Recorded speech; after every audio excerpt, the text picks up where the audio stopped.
परमेश्वर का धन्यवाद हो आज के इस समय के लिए कि हम उसके वचन पर मनन कर सकते हैं, Recording in progress.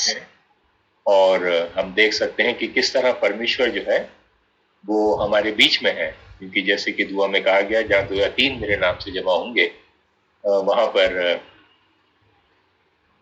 परमेश्वर उपस्थित है। आजकल हम जो है एक तरह के तूफान में फंसे हुए हैं और पूरी दुनिया में तूफान आया हुआ है, सिर्फ भारत में ही नहीं बल्कि पूरी दुनिया में। और इस तूफान का नाम है कोविड-19 या कोरोना या महामारी, पेंडेमिक। कई नामों से ये तूफान हमारे सबकी जिंदगियों को छू रहा है। और जब मैं प्रार्थना कर रहा था तो परमेश्वर ने मुझे कहा कि आज मैं इस तूफान के बारे में ही आपसे बातचीत करूं, और बाइबल में से मैं पढ़ूंगा मरकुस उसका 4 अध्याय 35 से 41 वचन तक। और यहाँ पर भी एक तूफान का जिक्र है और यहाँ पर लिखा है, उसी दिन जब सांझ हुई तो उसने उनसे कहा, आओ हम पार चलें। और वे भीड़ को छोड़कर जैसा वो था वैसा ही उसे नाव पर साथ ले चले, और उसके साथ और भी नावें थी। तब बड़ी आंधी आई और लहरें नाव पर यहाँ तक लगी कि वो अब पानी से भरी जाती, और वो आप पिछले भाग में गद्दी पर सो रहा था। तब उन्होंने उसे जगाकर उससे कहा, हे गुरु, क्या तुझे चिंता नहीं कि हम नाश हुए जाते हैं? तब उसने उठकर आंधी को डांटा और पानी से कहा, शांत रह, थम जा। और आंधी थम गई और बड़ा चैन हो गया। और उसने उनसे कहा, तुम क्यों डरते हो? क्या तुम्हें अभी तक विश्वास नहीं? और वे बहुत ही डर गए और आपस में बोले, ये कौन है कि आंधी और पानी भी उसकी आज्ञा मानते? ये परमेश्वर का वचन है और आज हम इस पर मनन करेंगे। आइए प्रार्थना करें। प्यारे पिता परमेश्वर, आपको धन्यवाद देते हैं कि आप ऐसे परमेश्वर हैं जिसकी आज्ञा सब मानते हैं, और कोई भी तूफान, आंधी और किसी भी तरह की महामारी हमें नाश नहीं कर सकते, हमें छू नहीं सकते, क्योंकि आप हमारे जीवन में हैं। प्रभु, हम विनती करते हैं कि आज आप हमसे बातचीत करें और जो वचन हमने पढ़ा है इसके द्वारा, पवित्र आत्मा के द्वारा, प्रभु आप हमारी आत्मिक आंखों को खोलें ताकि हम आपके वचन को स्वीकार कर सकें। इस प्रार्थना को मांगते हैं प्रभु यीशु मसीह के नाम से, आमीन। तो यहाँ पर हम देखते हैं कि ये तूफान था और चेले और यीशु मसीह उस समय नाव में बैठे हुए थे और नदी पार कर रहे थे।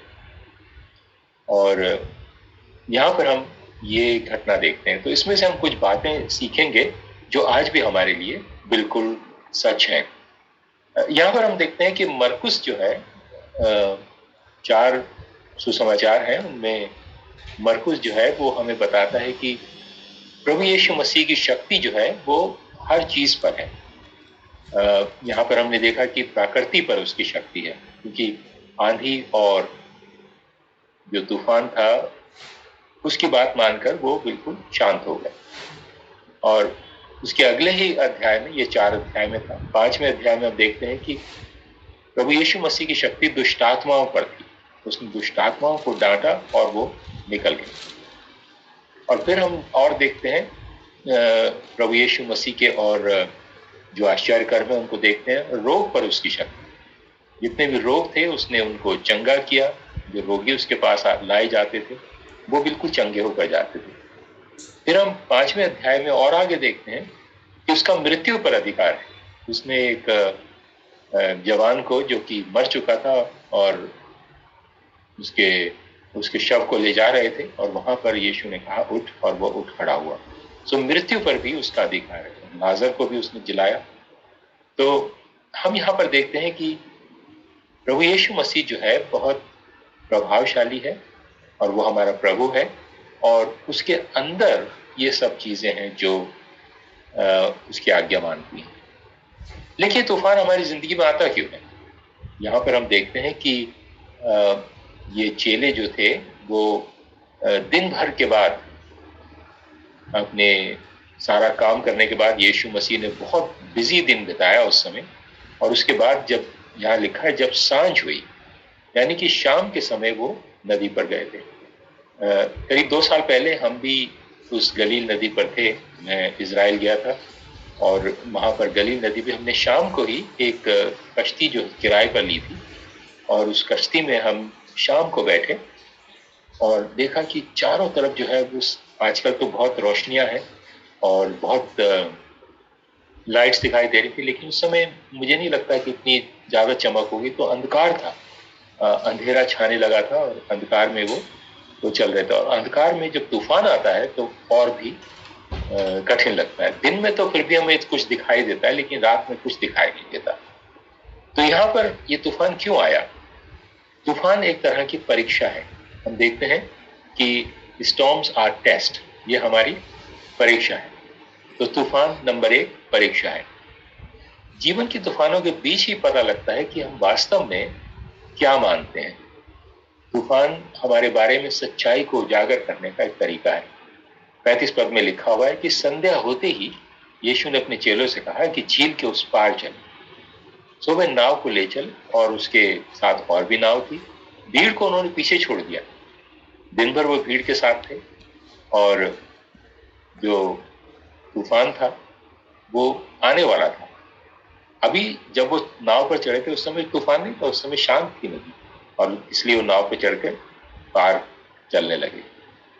तो यहाँ पर हम देखते हैं मरकुस 3 में अध्याय में हम देखते हैं कि दिन की शुरुआत प्रभु यीशु मसीह की कैसे हुई। दिन की शुरुआत में 3:20 में लिखा हुआ है कि उसने कुछ फरीसियों के साथ टकराव किया, क्योंकि फरीसी उस पर इल्जाम लगा रहे थे कि यीशु जो काम करता है वो शैतान के जरिए करता है। यीशु पर शैतान का कब्जा था, और वही शैतान जो है उससे चमत्कार करवाता है। उन्होंने परमेश्वर की निंदा की और उस पर आरोप लगाया जो मौत से भी दंडनीय था। यह भयंकर तूफान था जो यीशु मसीह की जिंदगी में आया, और यहां देखते हैं कि दिन की शुरुआत ही ऐसे हुई। तब दूसरी बात जो हुई, यीशु के भाई उससे मिलने आए, क्योंकि यीशु का परिवार भी था, उसके जो पारिवारिक भाई बहन थे वो भी थे। तो वो उससे मिलने आए और उसे ले जाने की कोशिश करने लगे। उन्होंने सोचा कि इसका तो दिमाग खराब हो गया, ये क्या कर रहा है, इसको तो मार देंगे लोग। और परिवार का तनाव उसके सामने बना रहा। उसने कहा कि कौन है मेरे भाई बहन? वो है जो परमेश्वर की आज्ञा पर चलते हैं। और उसने उनकी बात नहीं मानी। यीशु का शेष दिन जो था वो उपदेश देने में बीता। उसने दृष्टांतों में भीड़ को सिखाया। उसने शिष्यों को भी अपने एकांत में सिखाया। किसान का बीज बिखरने का दृष्टांत यहाँ पर हम देखते हैं, दीपक का दृष्टांत देखते हैं, बढ़ते बीज का दृष्टांत देखते हैं, राई के बीज का दृष्टांत देखते हैं, विश्वास के बारे में। धूप की तपिश में ये सिलसिला दिन भर चलता रहा। आप जानते हैं कि जहाँ पर यीशु था वहां पर मिडिल ईस्ट में काफी धूप होती है, काफी वहां पर गर्मी थी, और उस गर्मी के मौसम में यीशु मसीह जो था वो काफी प्रचार कर रहा था। और दिन भर की थकान के बाद बिल्कुल थका देने वाला दिन। और उसके बाद जब वो कश्ती में बैठा तो जाहिर है कि वो बहुत थका हुआ था, और चेले उसको कश्ती में उसके साथ थे। तो वो पीछे जाके उसने कहा कि अब मैं थोड़ा आराम करूंगा, और पीछे जाकर यीशु जो है वो सो गया। यीशु ने चेलों से जो कुछ कहा था, जो कुछ उसको सिखा रहा था, वो उसने किया, और वास्तव में कितना सीखा। आखिरकार परमेश्वर का वचन जो है सुनने से विश्वास पैदा होता है। रोमियो 10:17 में लिखा हुआ, विश्वास सुनने से पैदा होता है और सुनना मसीह के वचन से होता है। तो इस समय आप सुन रहे हैं, और ये मसीह का वचन है जो हम सुन रहे हैं, और उससे हमारा विश्वास जो है वो बढ़ता है। और विश्वास बढ़ने के लिए हमें जरूरी है कि वचन को सुनना है, वचन को पढ़ना है। और विश्वास का परखा जाना भी होता है, विश्वास की परख भी होती है। जब हम देखते हैं कि हमारा विश्वास कितना है, और हमारे लिए सबक तभी हम सीखते हैं, और किसी शिक्षा को जब हम सीखते हैं उसको हम दोहरा सकें, उसको हम बता सकें दूसरों को। तो विश्वास के द्वारा हम पाठ को लागू करते हैं, इम्प्लीमेंट करते हैं कि किस तरह से हम अपने विश्वास को दूसरों को दिखा सकते हैं।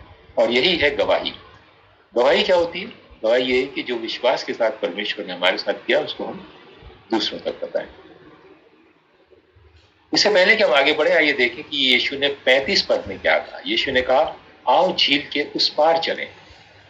मैं जानता हूं सचमुच यीशु नाव पर बैठने और झील की दूसरी ओर जाने की बात कर रहे थे, लेकिन यहां पर अगर हम इसके अंदर देखें तो हम देखते हैं दूसरे पक्ष को याद दिलाता है, दूसरी ओर। इस तरफ भीड़ है, इस तरफ सारा काम था, इस तरफ सब कुछ था। दूसरी ओर जो है, वहां क्यों जा रहा था यीशु? ताकि वो रात बिता सके। परमेश्वर के साथ वो रात बिताता, परमेश्वर के साथ सुबह वो प्रार्थना करता था, परमेश्वर के साथ समय बिताता। तो उसने कहा दूसरी ओर चलो ताकि हम एकांत में रह सकें। झील के इस किनारे पर यीशु ने चमत्कार किए, फरीसियों का सामना किया, परमेश्वर के राज्य के बारे में सिखाया। भीड़ बढ़ रही थी और दिन काफी अच्छा दिख रहा था।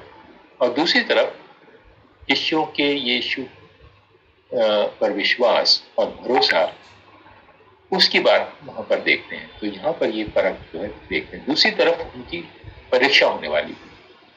प्रभु यीशु मसीह को पता था कि तूफान आएगा, और देखते हैं कि ये चेले किस तरह उस पर रिएक्ट करते हैं। तो दूसरी तरफ कई बार हम जाते हैं, कई बार हमारा जीवन अच्छा भला चल रहा होता है, लेकिन परमेश्वर हमको दूसरी तरफ ले जाना चाहता है। वो हमें अच्छे से किसी परख में ले जाना चाहता है। हमारा स्वास्थ्य अच्छा है, बिल्कुल ठीक ठाक चल रहा था, सब कुछ ठीक ठाक चला था, लेकिन ये बीमारी आ गई। अब बीमारी में कई लोग बीमार हो गए, कई लोग हमसे जुदा भी हो गए, उठा लिए गए।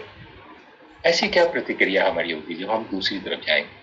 ये हमारे विश्वास की परीक्षा है। और हम देखते हैं कि ये परीक्षा जो है वो परमेश्वर इसलिए करता है ताकि हम अपने विश्वास में आगे बढ़ सकें। दूसरी बात, तूफान अचानक आता है। ये कोई आपको नोटिस दे के नहीं आता कि मैं आ रहा हूं, अब तुम तैयार हो जाओ। चोर आता है तो वो चोरी करने जब आता है तो कोई आपको संदेश दे के नहीं आता कि मैं चोरी करने आ रहा हूं, जरा तुम तैयार रहो। तूफान अचानक आता है। वचन 37 में लिखा हुआ है कि शीघ्र ही एक भयंकर तूफान आया, ऊंची लहरें नाव से टकरा रही थी और पानी उनमें भरने लगा। यहाँ क्या हो रहा था, जरा आप तस्वीर देखें, अगर आप इमेजिन कर सकते हैं तो यहाँ पर देखें। गलील का सागर एक छोटा सा पिंड है, ये पूरा समुद्र नहीं है, लेकिन इसको गलील सागर भी कहते हैं, कुछ गलील की झील कहते हैं। ये लगभग 13 मील चौड़ा है और 7 मील लंबा और 150 फीट गहरा है। और यहाँ पर मैंने देखा कि इसके सामान्य बात यह है कि ये 700 फीट जो है समुद्र तल के नीचे है और पहाड़ों से घिरा हुआ, चारों ओर पहाड़ी पहाड़। अगर आप ये दृश्य देख सकते हैं तो देखें। और यहाँ पर क्या होता है, क्योंकि ये समुद्र के 700 फीट नीचे है, तो ऊपर तो पहाड़ों की ठंडी हवा है और नीचे जो है वो वादियों की गर्म हवा। तो जब गर्म हवा और ठंडी हवा मिलती है तो तूफान आते हैं, और तूफान मिनटों में विकसित हो जाते हैं, एकदम तूफान आ जाता है। क्या यीशु को पता था कि तूफान आने वाला है? बिल्कुल उसे पता था, क्योंकि यीशु तो हमारा भविष्य जानता है, वो सब कुछ जानता है। और ये तूफान शिष्यों के लिए आज के पाठ का हिस्सा था। प्रभु यीशु देखना चाहता था कि शिष्यों की इस पर क्या प्रतिक्रिया होगी, उसका रिएक्शन क्या होगा। यीशु उसका उपयोग उसके बारे में, अपने बारे में कुछ बातें सिखाने के लिए करता है। मरकुस जो है इस घटना का वर्णन जो है एक भीषण तूफान के रूप में करता है कि एक भीषण तूफान आया, यहाँ तक कि गहरे लहरें जो थी नाव पर टूट पड़ी और पानी जो था नाव में भरने लगा। और जब पानी नाव में भर लगता है तो डूबने का भी खतरा होता है। ये हवा के झोंके बिल्कुल तूफान थे, बड़ी आंधी आई। और मत्ती जो है इस घटना को कहता है एक हिंसक तूफान था। मत्ती 8:24 में भी इसका जिक्र है और वहां पर उसने कहा है हिंसक। और हिंसक जो है वो ग्रीक का शब्द है सीस्मोस। सीस्मोस जो है वो साइस्मैसिक जो प्रक्रिया होती है या भूकंप जो होता है उसका वर्णन करता है। तो मत्ती ये कहता है कि समुद्र जैसे कांप रहा था, उसमें एक भूकंप जैसा आया हुआ, और उसको इसलिए उसने वर्ड इस्तेमाल किया है सीस्मोस। और ये भयंकर और हिंसक तूफान अचानक आए। जीवन में भी ऐसे होता है, हमारे जीवन में अचानक तूफान आते हैं। एक पल सब कुछ ठीक ठाक चल रहा है, फिर एकदम कोई तूफान हमारे बीच में आ गया। अब पिछले साल भर से हम देख रहे हैं कि पैंडेमिक, ये महामारी और जो कोविड-19 का जो बीमारी चल रही है, उसने पूरी दुनिया को उलट पुलट कर रख दिया है। और कई बार तूफान हमारी जिंदगी में भी आते हैं, कई बार हमारी नौकरी छूट जाती है, घर में कोई बीमारी आ जाती है, घर टूट जाते हैं। और परमेश्वर हमें इस समय ये सिखा रहा है, वो छिपाने की कोशिश नहीं कर रहा, बस ये सिखा रहा है कि वो तूफानों के प्रति प्रत्यक्ष और ईमानदार है। मैंने एक बार अय्यूब की बात की थी, अय्यूब का जिक्र किया था। अय्यूब जब परमेश्वर से प्रार्थना कर रहा था, उसने बताया कि कैसे जीवन कष्ट से भरा हुआ है। जीवन जो है कष्ट से भरा हुआ है। अय्यूब का जीवन बहुत ही कष्टों से भरा हुआ था। और यीशु ने यूहन्ना 16:33 में कहा है, यहाँ पृथ्वी पर तुम्हें बहुत सी परीक्षाएं और दुख होंगे। जीवन के तूफान जीवन की एक सच्चाई, और तूफान अचानक आते हैं, वो कोई नोटिस देकर नहीं आते। कई बार ये तूफान जो है, तीसरी बात, आपको परमेश्वर पर शक पैदा कर देती है। They can cause doubt to God. परमेश्वर है भी कि नहीं, क्या कर रहा है ये परमेश्वर, क्यों ये हो रहा है हमारे साथ। हम तो मसीह, आजकल मैं सुनता हूं कि खासतौर से भारत में और दिल्ली में खासकर मसीहों पर ये तूफान बहुत आया हुआ है। कई पादरी हैं, कई बिशप हैं और कई ऐसे अगुए हैं जो सेंट स्टीफन हॉस्पिटल में हैं, और वहां पर इनको इस तूफान ने घेरा हुआ है। और सब लोग ये कह रहे हैं कि आजकल मसीहों के बीच में तूफान क्यों आया। तो यहाँ पर हम देखते हैं कि तूफान कई बार इसलिए आता है कि परमेश्वर पर शक करने लगते हैं, परमेश्वर पर डाउट करने लगते हैं। 38 वचन में लिखा हुआ है, यीशु नाव के पीछे गद्दी पर सिर रखे हुए सो रहा था और शिष्यों ने उसे जगाया, उससे कहा, गुरु गुरु, क्या आपको हमारी परवाह नहीं है कि हम डूबने वाले हैं। यहाँ पर दिखा रहा है उसका शक। वो यीशु मसीह के आश्चर्य कर्म उन्होंने देखे दिन भर, लेकिन जब वो शाम को नाव में बैठे हुए तूफान आया हुआ तो शक कर रहे हैं कि यीशु मसीह कुछ कर भी सकता है कि नहीं। और वो उनसे कहते हैं, गुरु, क्या आपको परवाह नहीं कि हिंसक तूफान आ रहा है, समुद्र हिल रहा है, तूफान की हवाएं सब दिशा में उड़ रही हैं, नावें लहरें जो है नाव से टकरा रही हैं, नाव में पानी भर रहा है। और ये शिष्य जो थे, इनमें से 4 जो थे, वो बहुत ही अनुभवी मछुआरे थे और उसी गलील के सागर में वो मछली पकड़ते थे।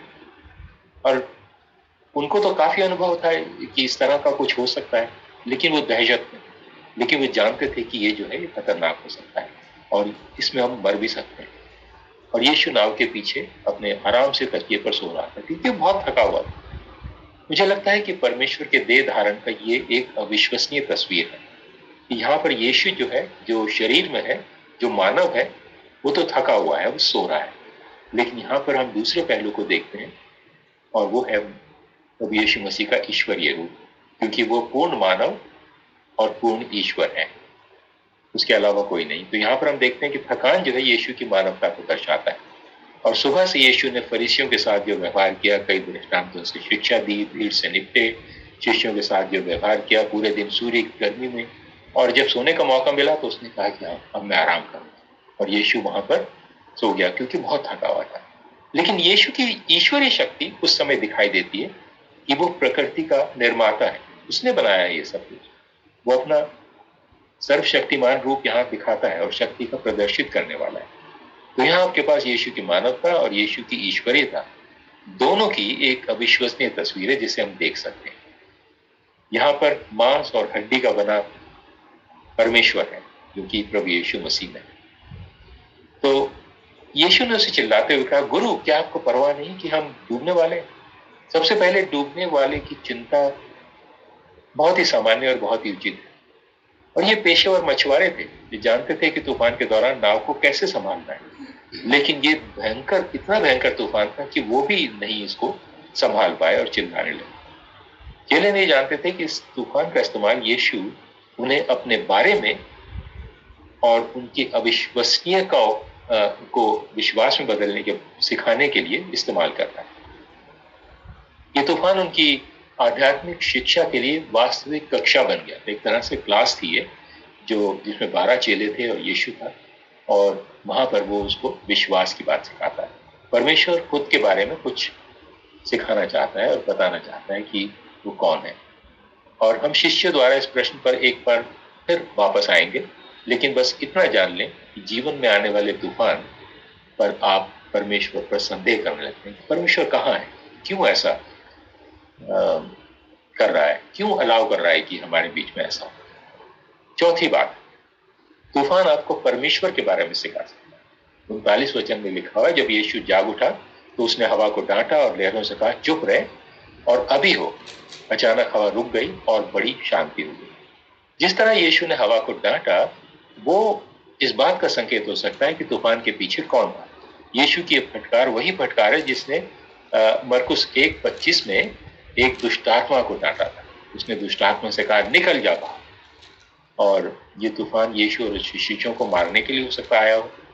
अंधेरे के राज्यों का एक तूफान हुई।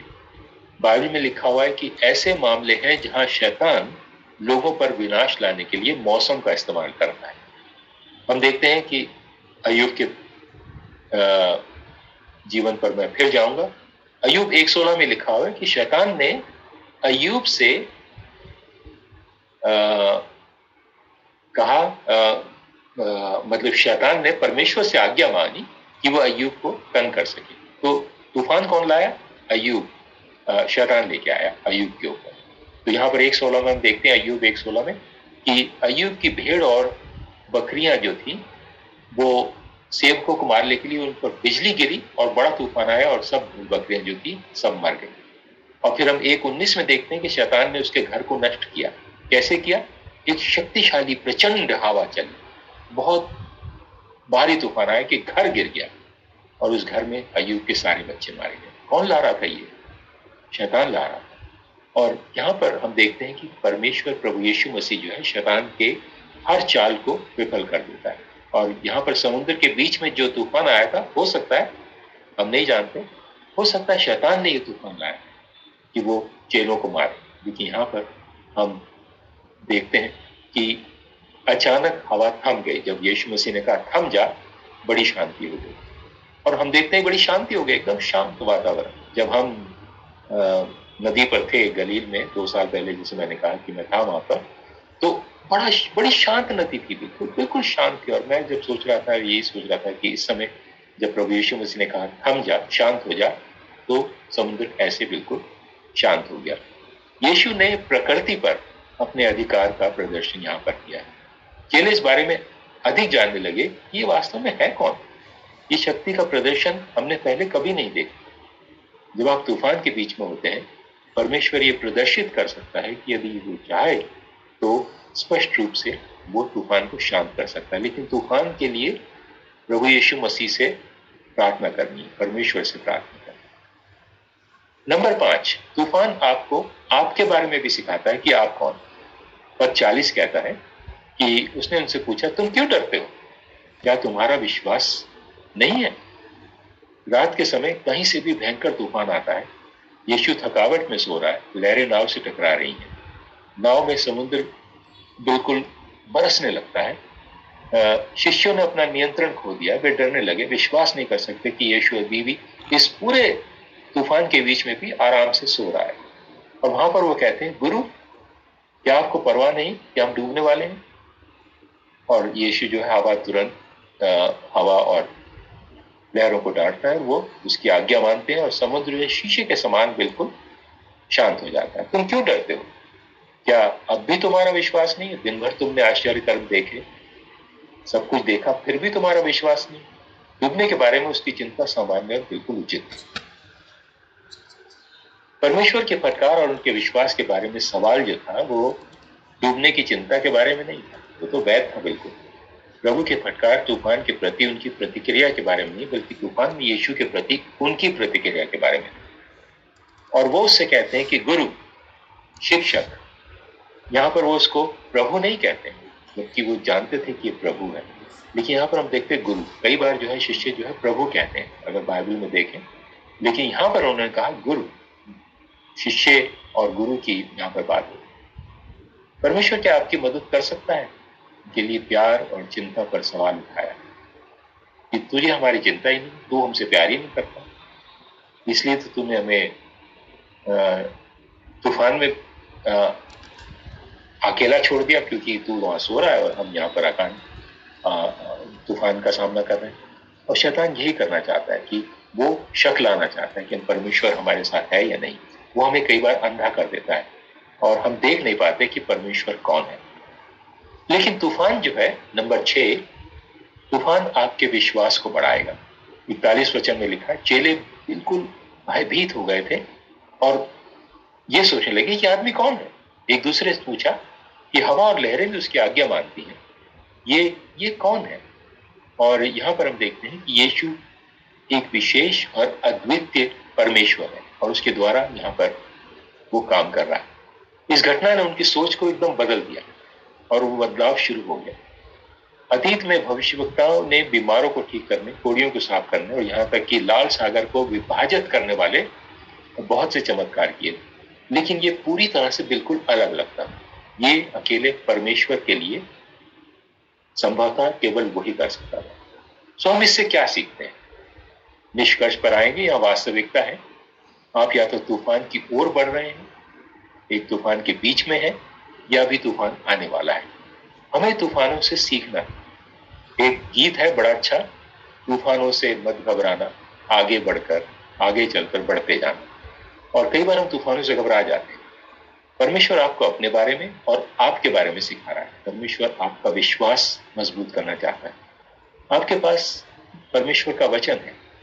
आइए इस वचन को अपनाएं, इसको सुधारें अपने जीवन में और इसका उपयोग करें। सिर्फ उसको एक तरफ ना रखें।